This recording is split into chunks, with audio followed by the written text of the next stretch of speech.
سيدنا ونبينا وحبيبنا ومولانا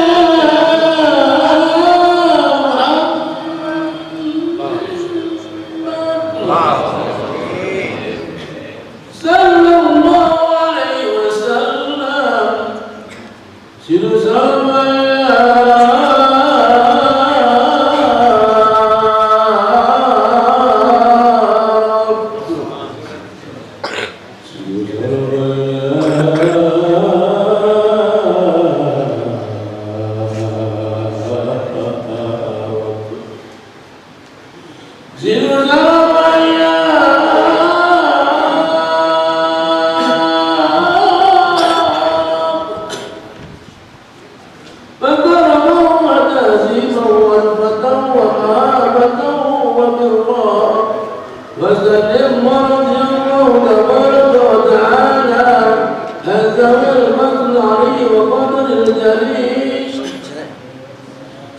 ساداتنا وإمتنا وموالينا أبي بكر وعمر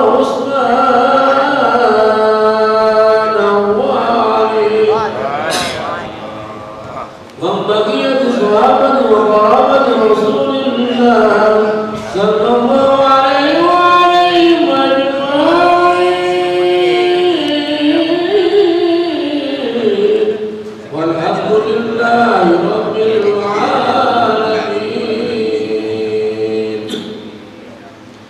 يا رب بالمصطفى بلغ مقاصدنا واغفر لنا ما مضى يا واسع الكرم يا حبيبي المصطفى بلغ مقاصدنا واغفر لنا ما مضى يا واسع الكرم يا رب هيئ لنا من امرنا رشدا واجعل معونتك الوسطى لنا ما لنا يا ربي المصطفى بلغ مقاصدنا واغفر لنا ما مضى يا واسع الكرم ولا تكلنا إلى ذنب أنفسنا فالنفس تجوز عن إسرائيل ما فسدا يا ربي المصطفى بلغ مقاصدنا واغفر لنا ما مضى يا واسع الكرم أنت العليم وقد وجهت يا أملي إلى رجائك وجهت سائلا ويدا يا ربي المصطفى بلغ مقاصدنا واغفر لنا ما مضى يا واسع الكرم فلرجائي ثواب أنت تعلمه وجعل ثوابنا وما استدري أبدا يا ربي المصطفى بلغ مقاصدنا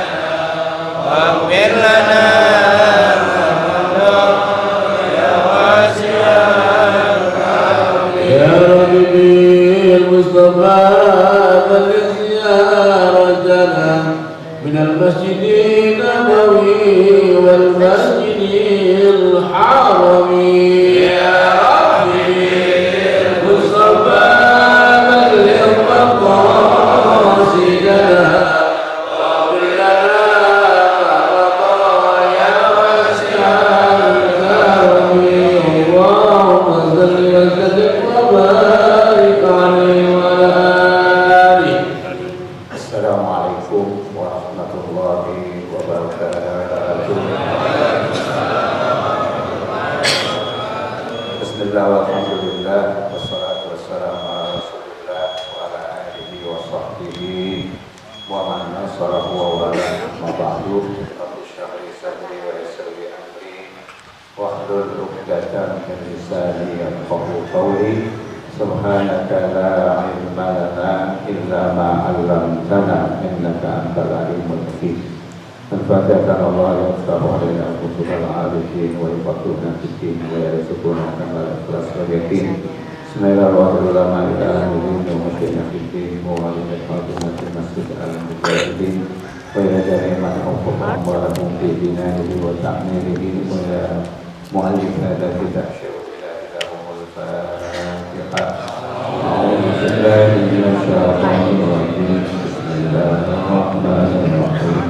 الحمد لله رب العالمين الرحمن الرحيم مالك يوم الدين إياك نعبد وإياك نستعين اهدنا الصراط المستقيم صراط الذين أنعمت عليهم غير المغضوب عليهم ولا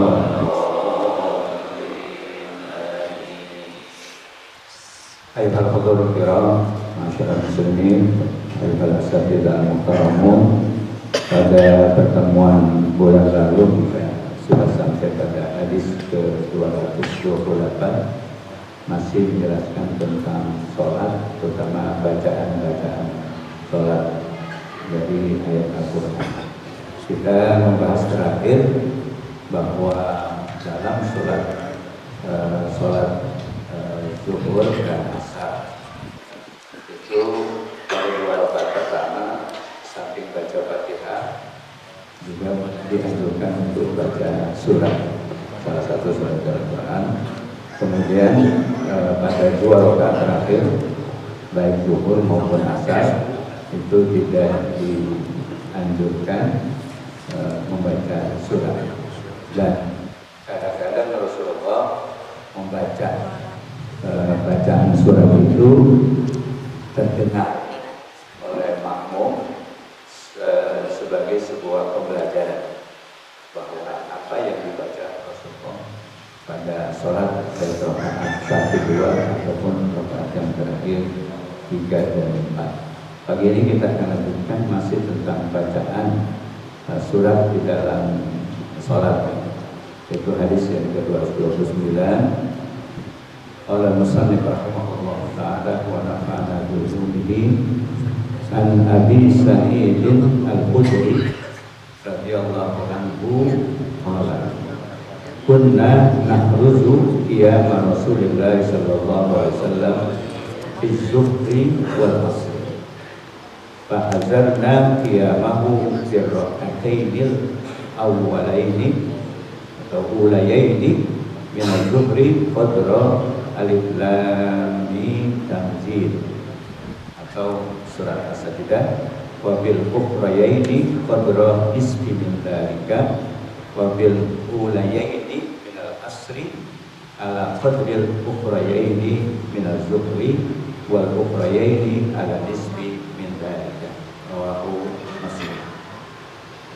Yang artinya secara harfiah adalah sebagai berikut. Di an Abi Sa'id al-Khudri. Jadi hadis ini diterima oleh salah seorang sahabat yang bernama Abu Sa'id Al-Khudri. Beliau yang menerima langsung dari Rasulullah SAW. Semoga Allah meridai beliau. Apa kata beliau? Qala, beliau berkata, yaitu maksudnya Abu Sa'id Al-Khudri, kunna nahruzu qiyamah Rasulullah SAW fi zuhri wal asri. Jadi para sahabat itu antara Abu Sa'id ketika mengikuti sholat berjamaah bersama Rasulullah SAW, beliau itu memperkirakan apa?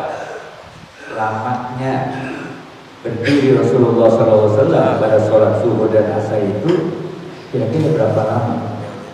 Nah, berapa lama itu terkait dengan surat yang dibaca, berapa ayat. Maka faharasna qiyamahu firraqatain ulayaini itu dari musana dari ulayaini. Maka kami dapati atau kami perkirakan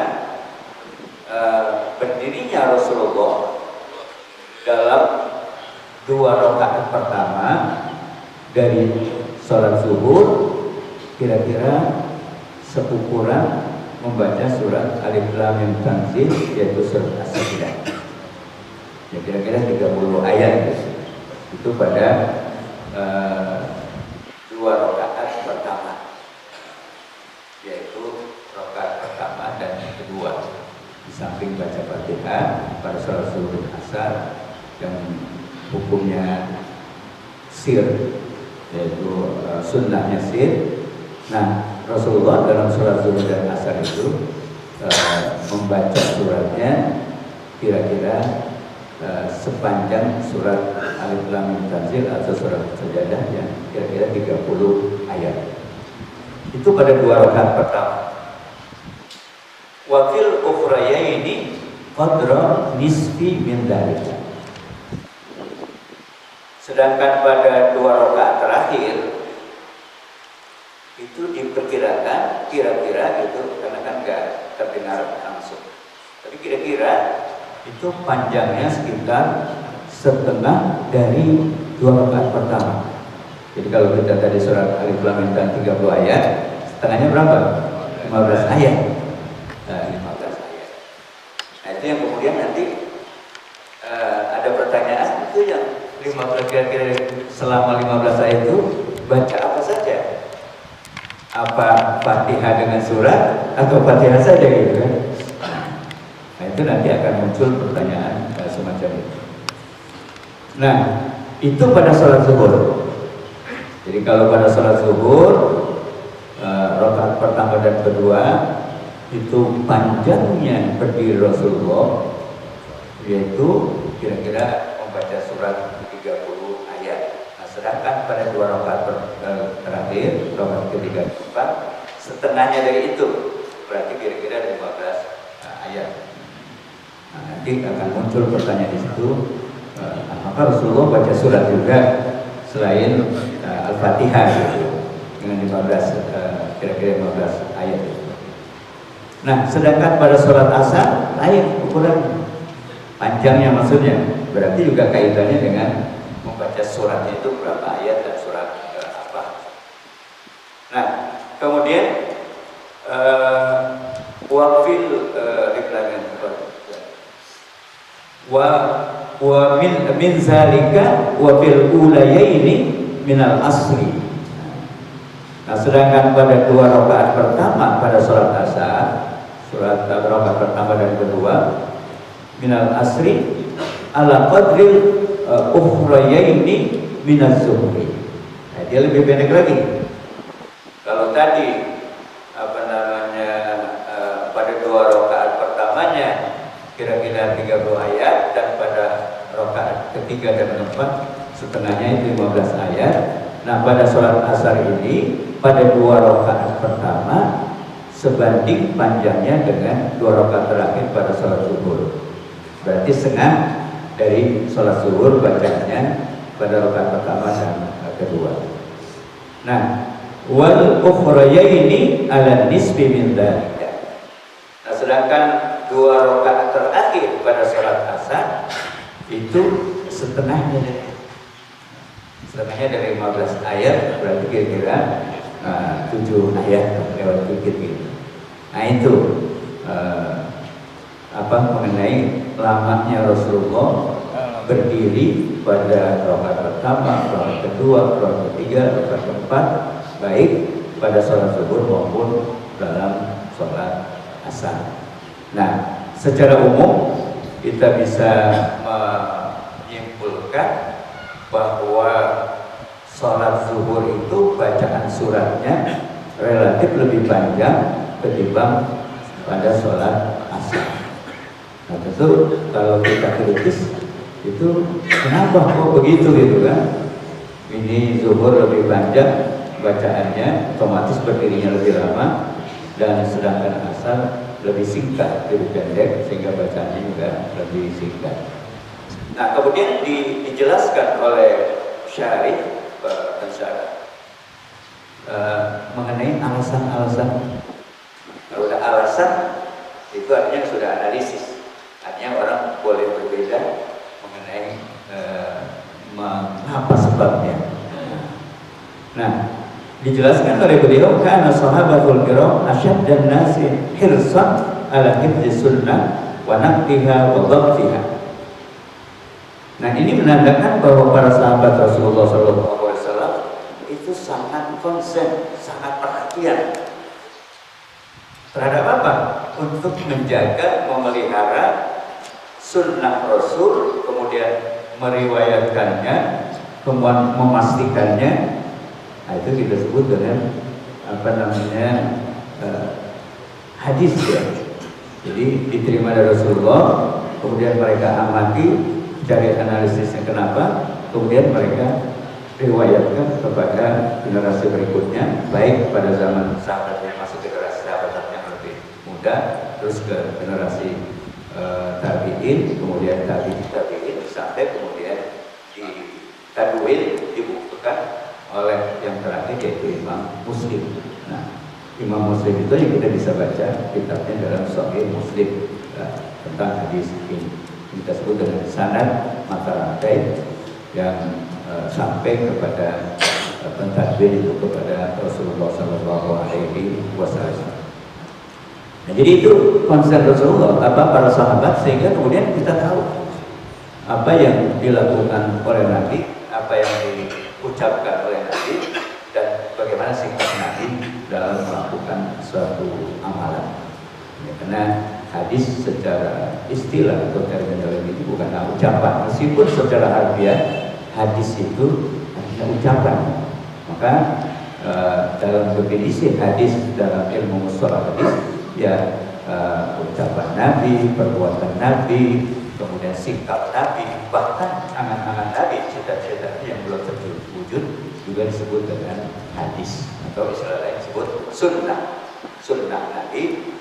Kalau kita menyebut sunnah harus dibarengi dengan sunnah Nabi, karena kalau sunnah saja bisa berarti hukum kan. Nah, karena kalau sunnah Nabi ya bisa ada yang wajib, ada yang haram, ada yang makruh, ada yang sunnah, ada yang mubah. Itu dalam arti hadis, yaitu menjelaskan tentang hukum yang lima. Nah, fahamul isarasul sahabiyan minhum Abu Sa'id Al-Khudri. Jadi ada di antara para sahabat itu 30 sahabat yang sangat konsen memperhatikan gerak-gerik Nabi untuk mereka riwayatkan kemudian pada generasi berikutnya. Ada 30 orang, antara lain adalah Abu Sa'id Al-Khudri yang meriwayatkan hadis ini.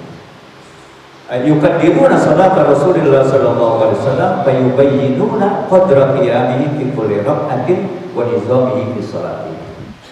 Nah, dari pengamatan Abu Sa'id ini dalam mengikuti salat berjamaah Rasulullah, mereka tadi memperkirakan dari itu tentang lamanya Rasulullah diri dan apa kira-kira ukurannya, sebanyak apa beliau baca ayat atau baca surat. Kemudian mereka menjelaskan tentang itu dalam setiap rakaatnya, kemudian cara Rasulullah SAW melakukan sholat. Nah, ini kemudian alasan tadi kenapa panjang pendek itu berbeda. Walamma kana zuhru waqtal ghaflah bin naum fil qabilah kana Rasulullah SAW yutawwilu fi al-qira'atu aktsara min al-asri yudrikaha al-mutlaq. Ini namanya ilatnya, sebabnya, reasoningnya, alasannya kenapa kok sholat zuhur lebih lama ketimbang dari sholat asar beriringnya atau bacaan. Yaitu karena waktu zuhur itu kata pengarang, tentu ini boleh kita sepakat, boleh tidak, karena ini analisis kan, mencari alasan atau argumen. Karena sholat zuhur itu waktu orang itu istirahat, kerja letih pagi, nanti ada jeda waktu siang itu istirahat. Itu kalau di tradisi di Arab. Jadi kita juga ada 1 jam istirahat kan, istirahat kan. Nah, tidur namanya pailulah kan, tidur siang gitu. Nah, tidur siang. Di Arab itu tradisinya begitu. Pokoknya habis zuhur, mulai zuhur tutup di toko, istirahat mereka, tidur siang, pailulah namanya, nanti asar berbuka lagi kan.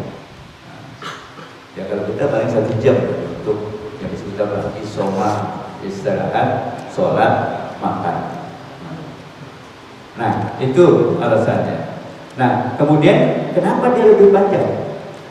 Nah, maka dikatakan karena tadi waktu istirahat, kemudian ada yang mungkin udah masuk bailulah tadi tidur siang, sehingga kalau bacaannya agak panjang, maka dia bisa bergabung mengikuti sholat berjamaah dari rakaat pertama karena bacanya lebih panjang, sehingga kalau dia dengar azan kemudian dia lagi qailulah tadi, maka dia sempat dia wudhu, dia pergi ke masjid, kemudian bisa mengikuti sholat berjamaah dari rakaat pertama karena bacanya agak panjang.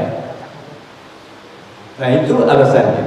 Nah, makanya disebut bacaannya lebih panjang itu liyudrikah al-mutaakhir, supaya orang yang terlambat tadi dia bisa bergabung dengan imam yang sedang melaksanakan sholat berjamaah dari awal, bukan masbuk.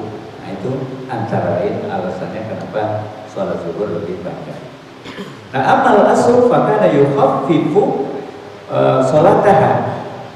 Nah, terus bagaimana dengan asar? Bahwa Rasulullah tadi meringankan dari segi panjangnya tadi pada sholat asar, lianna kanat taf'alu fi waqtil amal wa kullu ma kana yaf'alu Rasul min dzalika fi shalawat kana rahmatan wa syafaqatan bi ummatihi wa huwa rahufur rahim wa nabiyyul karim. Nah, sedangkan pada sholat asar itu kenapa lebih singkat? Yukhaffif, yang meringankan, singkat, lebih cepat ketimbang sholat zuhur tadi. Nah, itu dilakukan di waktu amal, karena dia mesti waktu bekerja. Ya, kalau orang Arab itu tadi karena ada tradisi qailulah, sehingga pada zuhur mereka baru bekerja lagi. Nah, maka itu lebih singkat ketimbang asar tadi. Kalau asar waktu istirahatnya panjang tadi. Kalau asar zuhur, tapi kalau asar ini waktunya bekerja masih. Maka dipersingkat.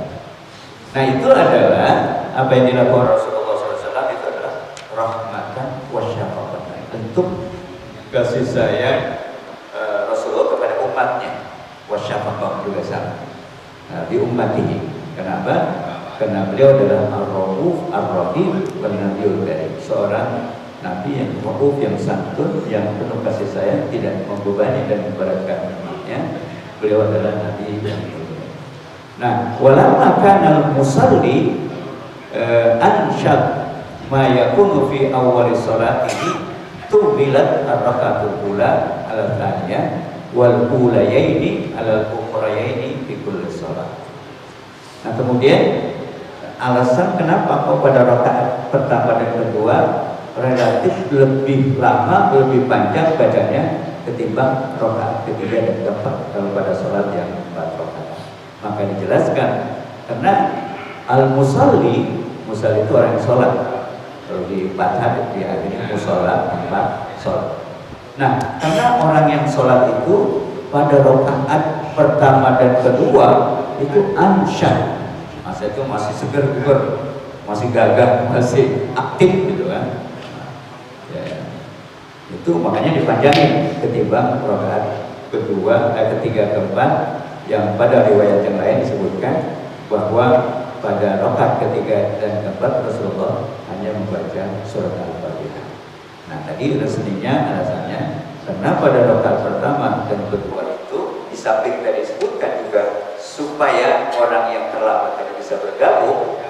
Nah, juga pada rakaat pertama kedua masih nasyid, masih aktif, masih giat, masih kuat, masih fresh gitu. Maka dia lebih panjang. Itu bilang ar-rakaatul ula ala tsaniyah wal ulayaini ala al-ukhrayaini fi kulli salat. Karena itu maka diperpanjanglah berdiri atau membaca suratnya ketimbang rakaat kedua. Jadi rakaat pertama itu sunnahnya lebih panjang ketimbang rakaat kedua. Termasuk sih terkait dengan surat yang dibaca. Supaya apa? Supaya jamaah yang datangnya lambat itu bisa bergabung dari awal. Nah, bergabung dari awal karena bacaannya relatif lebih panjang ketimbang rakaat kedua, begitu juga rakaat ketiga dan keempat lebih singkat ketimbang rakaat pertama dan kedua. Nah, itulah reasoning atau alasan yang disampaikan oleh pensyarah dari hadis ini. Nah, apa yang disebutkan oleh beliau? Yang kita sebut dengan fiqhus sunnah atau fiqhul hadis. Yang pertama, ini namanya istinbat hukumnya.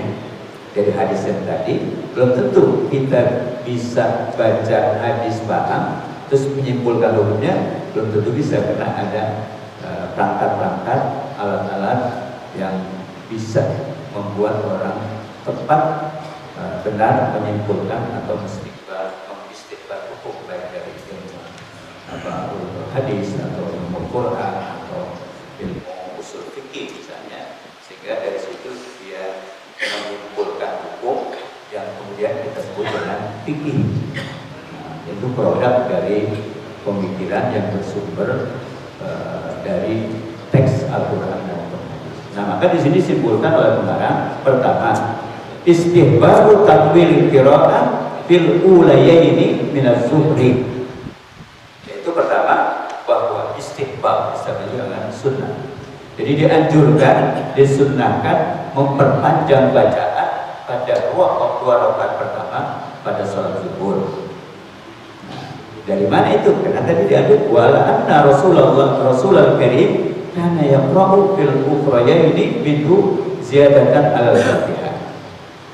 Nah, di sini tadi yang saya jelaskan bahwa ada kemudian perbedaan pendapat apakah karena tadi panjangnya sampai 15 ayat pada rakaat ketiga keempat, apakah selain Fatihah Rasulullah baca surat lain? Nah, itu maka disebut di sini dalam hadis yang tadi bahwa kama kana yaqra'u fil ukhrayn minhu ziyadatan al-Fatihah, bahwa Rasulullah kalau tadi disimpulkan dari situ Rasulullah membaca pada dua rakaat terakhir itu ziyadatan al-Fatihah, lebih dari sekedar Fatihah doang kalau bahasa kita. Nah, itu ada yang menyimpulkan begitu karena tadi 15 ayat kan panjang, padahal Fatihah kan cuma 7 ayat. Yang kedua, istihbabu takhfifi fi sholatil asri. Nah, secara umum disimpulkan dari hadis tadi bahwa dianjurkan, disunnahkan meringankan takhfif, meringankan artinya lebih mempersingkat dalam sholat asar dibanding sholat zuhur tadi yang dianjurkannya lebih panjang. Wajarlah ala nisbi min sholat zuhur, sehingga kalau diukur tadi dia lamanya sholat asar itu setengah daripada sholat zuhur, karena tadi baca 30-15, kalau dia berarti 15-7 kan, jadi kira-kira setengah dari sholat zuhur kalau dalam sholat itu sunnahnya. Kemudian berikutnya yang ketiga disimpulkan oleh pengarang yang tidak tertera di dalam hadis itu tapi bisa dipahami, yaitu jawazul iktimadi ala zanni fil amfan. Jadi boleh mendasarkan suatu pandangan itu, suatu pendapat itu dengan zon. Tidak mesti harus yakin, tapi zanni. Kalau yakin kan 100%. Tapi kalau zanni itu ya di atas 50, kira-kira 75 lah. Nah, itu boleh. Tadi karena ada kata-kata kira-kira, nah itu kan bukan yakin. Kira-kira 30 ayat Alif Lam Mim Tanzil misalnya itu 30 ayat, kira-kira segitu. Nah, itu kan bukan pasti segitu. Nah, jadi kira-kira segitu. Artinya bisa kurang, bisa lebih. Nah, riwayat hadis itu dengan menggunakan zon itu dibolehkan. Oh, ini udah habis ya? Ya, satu hadis saja dan kalau gitu ya. Jadi para jamaah sekalian, apa yang kita bisa simpulkan dari hadis nomor 229, bahwa tata cara sholat Rasul itu dijelaskan oleh para sahabat dengan cara detail. Meskipun tadi mengenai bacaan-bacaan itu tidak berdasarkan yakin, tapi zanni. Nah, itu kita bisa jadikan dasar untuk tadi membedakan lamanya sholat zuhur dengan sholat asar, baik antara sholat itu sendiri rakaat 1 dan kedua, kemudian ketiga dan keempat pada sholat zuhur relatif lebih panjang ketimbang sholat asar. Begitu juga sholat asar antara rakaat 1 dan kedua idealnya afdalnya rakaat pertamanya lebih panjang dari rakaat kedua, sedangkan rakaat berikutnya 3 dan 4 relatif lebih singkat. Tadi dengan alasan yang mengarang karena pada sholat zuhur itu adalah orang waktunya failulah istirahat dan banyak yang tertidur sehingga diperpanjang sehingga mereka bisa bergabung dalam sholat berjamaah dari awal bukan masbuk. Nah, sedangkan sholat asar itu waktunya orang bekerja, bahkan kalau mulai kerja maka dia dipersingkat supaya mereka bisa ibadah dan juga bisa bekerja. Karena waktu terbatas saya kira kita akhiri sampai di sini. Nanti kita akan lanjutkan dengan ukuran-ukuran pada sholat maghrib, isya dan subuh seperti apa panjangnya. Nah ini tentu kita bicara bukan hanya sah atau tidak sah, tapi masalah afdholiyah mengikuti apa yang dilakukan oleh Rasulullah sebagaimana sabda beliau, "Shallu kama ra'aitumuni usolli." Lakukanlah sholat oleh kalian sebagaimana aku melakukan sholat. Nah kita nggak bertemu Nabi kan, tapi para sahabat itu yang menyaksikan, mengikuti, sangat teliti, sangat detil, mendeskripsikan, menggambarkan sholat Rasul. Nah dari situlah kita berangkat mempedomani, menjadikan dasar itu baik yang inti, yang rukun, yang wajib itu maupun yang sunnah-sunnah yang seperti kita jelaskan pada pagi hari. Mudah-mudahan bermanfaat buat kita semua dan kita mengamalkan. Jadi ada bang tanzil bukan bacaan bukan surahnya kan? Tapi al-qadri kan? Al-qadri ya, bukan itu bukan. Kemudian yang intimanul janniyah tadi, berarti kan kondisional. Iya. Enggak kan kalau alasan tadi kan karena orang Arab kebiasaannya tidurnya johor. Iya. Tapi kan kalau di wilayah lain mungkin tidak sama. Iya. Apa yang maksud janniyah itu itunya apa? Yang maksud zon itu tadi perkiraan suratnya itu kan. Jadi alif lam tahzir kira-kira gitu kan 30 ayat gitu. Nah itunya. Tapi mengenai ini berlaku di berbagai tempat ya artinya nasional kan berarti. Iya, nah itu jadi masalah zoninya tadi. Zoni apa yakin. Begitu. Iya. Baik, teman-teman sekalian, terima kasih. Kurang lebih mohon maaf. Assalamualaikum warahmatullahi wabarakatuh.